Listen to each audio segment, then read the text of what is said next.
हाय people. आज europaea company का भारत में कैसे आगमन हुआ था वो सब आज पढ़ेंगे। तो जब जब भारत में मध्यकाल का दौर चल रहा था, तभी यहाँ के शासक मुगल वंश का शासन चल रहा था। और उस समय भारत जो है बहुत समृद्ध था। भारत का अर्थव्यवस्था, बहुत धन था, बहुत चीज़ था यहाँ पे। और जब यहाँ पे मध्यकाल का दौर चल रहा था तो जो यूरोपीय भाग है, यूरोपीय कंट्री सब है, उस तरफ आधुनिक दौर चल रहा था, पुनर्जागरण चल रहा था और खोज हो रहा था अलग अलग जगह का।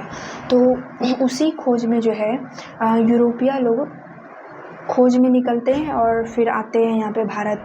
बहुत सारी कंपनी। ऐसा नहीं है कि भारत में पहले से व्यापार नहीं होता था यूरोपियों का। पहले भी सिंधु घाटी सभ्यता के समय स्थल मार्ग से व्यापार किया जाता था। रोमन सभ्यता से, मिस्र की सभ्यता से व्यापार किया जाता था। तो 1453 में एक घटना होता है। यूरोप का पूर्वी भाग होता है कस्तुनतुनिया। उसके कस्तुनतुनिया क्षेत्र पे जो है कस्तुनतुनिया के तुर्की क्षेत्रों पर अरबों का आक्रमण हो जाता है।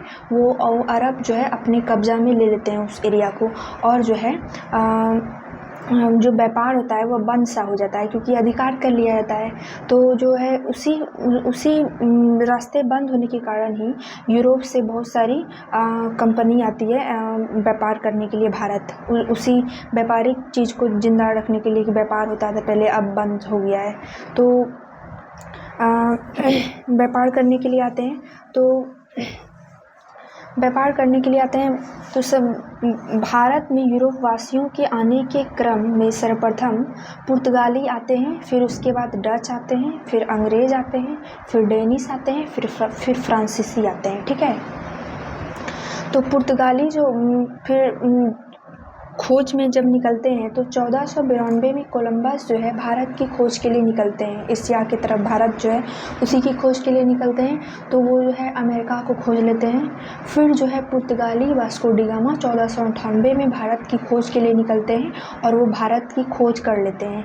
और जो है भारत के केरल के कालीकट बंदरगाह पे आते हैं, और जहाँ पे जब मौर्यन शासक ने उनका पूरा भव्य स्वागत किया था। और जो है यहाँ से वो मसाले और वस्त्र सब लेके गए। वहाँ पे जो वो गए, सारा खर्च निकालने के बाद जो है उनको 60 गुना अधिक मुनाफा हुआ। इस कारण से उनकी दिलचस्पी और बढ़ गई। व्यापार करने के क्षेत्र में जो है दो देशों को बहुत ज़्यादा दिलचस्पी थी, स्पेन और पुर्तगाली जो है, स्पेन और पुर्तगाली। तो कंपनियों का इसमें है 5-6 यूरोपीय आए हैं आक्रमण करने के लिए, व्यापार करने के लिए। इसमें जो है 4 ही आपको इम्पोर्टेंट है। ठीक है, 4 ही इम्पोर्टेंट है, जिससे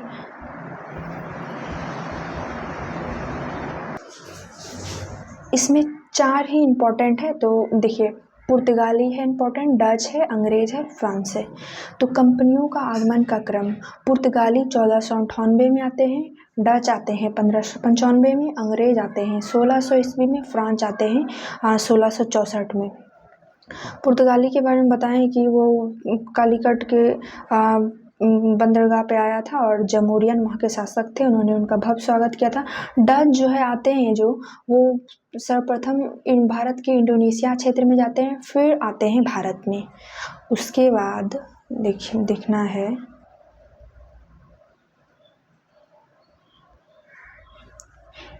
कंपनियों की स्थापना का क्रम। पुर्तगाली 1498 में आते हैं, कोचीन में पहला फैक्ट्री खोलते हैं 1503 में।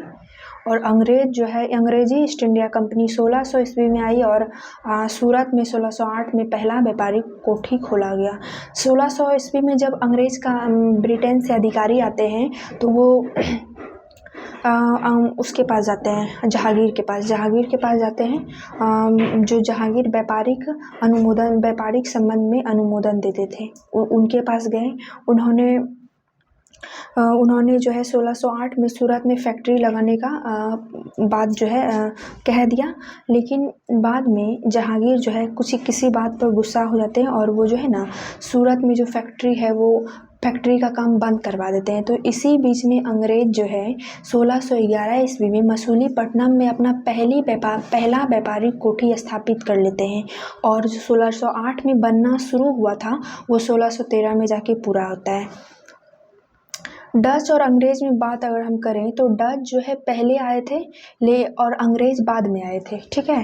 डच पहले आए थे, अंग्रेज बाद में आए थे, लेकिन अंग्रेज ने अपना अंग्रेजी ईस्ट इंडिया कंपनी पहले स्थापित कर दिया था और डच ने बाद में किया था। तो डच आते हैं 1602 में, और मसूलीपट्टनम में डच ईस्ट इंडिया कंपनी 1602 में आई और मसूलीपट्टनम में 1605 में पहला व्यापारिक कोठी खोला गया। फ्रांसीसी 1664 में आते हैं, उन्होंने सूरत में 1668 में अपना व्यापारिक कोठी खोला। तो जो एक वो है कि पुर्तगाली वास्को डी गामा थे, वो जिस रास्ते से आते हैं उस रास्ते का नाम है केप ऑफ गुड होप। उसी रास्ते से भारत आए थे पुर्तगाली, ठीक है। और अंग्रेज तो बताएं कि अंग्रेजी ईस्ट इंडिया, अगर प्रश्न आता है कि पहली कंपनी की शुरुआत कब की गई थी, तो सूरत होगा, लेकिन स्थापना हो गया था मसूलीपट्टनम में। शुरुआत किया गया था, फिर 1613 में कंप्लीट हो गया।